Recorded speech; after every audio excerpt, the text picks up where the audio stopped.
50% of our students can't read at grade level.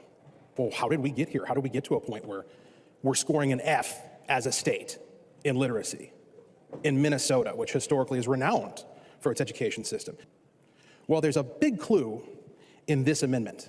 We are going to be spending $1 million to contract with a third party to make sure that our materials are not culturally destructive. I would like to say, before we move any further, I can't imagine anything more culturally destructive than not knowing how to read. We want to ensure a culturally responsive curriculum.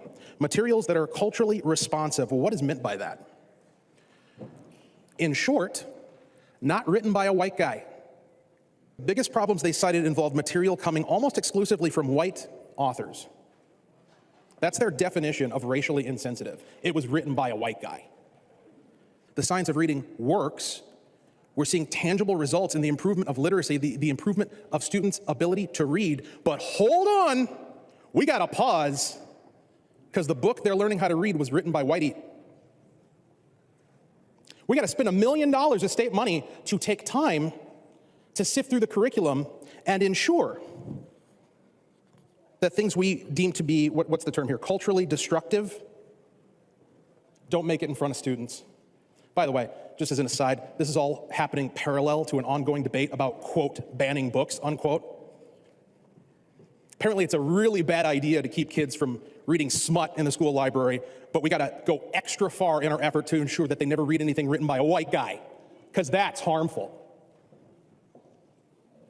Not explicit depictions of sexual activity, illustrated, that's not harmful, but if a white guy wrote Great Expectations, we gotta pull that. There's a quote in here from one of the teachers: "As an educator, I could not place these materials in the hands of my students, and as a human, I hope they don't go into the hands of any student." That sounds an awful lot like a ban to me. We heard testimony by a few activists who were complaining that some of the science of reading-based curriculum that had been approved by the Department of Education thus far was racist.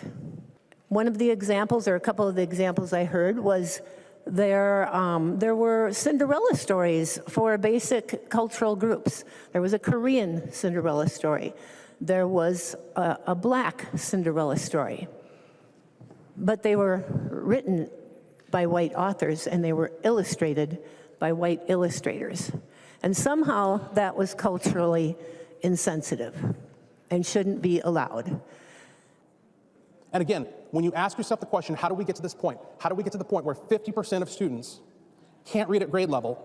It might be because the adults in their life who are tasked with getting them there to the point where they can read are more obsessed with skin color and ideology and politics and woke nonsense than they are with whether or not kids can succeed in life. What we are dealing with here is an attempt to pick up the pieces from something that has truly been culturally destructive, and that's the prioritization of ideology above academics. That has destroyed our culture. And the READ Act makes an attempt to try to put those pieces back together, but oh no, we gotta put a pause, we gotta spend more money so we can take time to go back to the source of the problem, which is prioritizing ideology, prioritizing politics, prioritizing critical theory above the capacity of kids to read.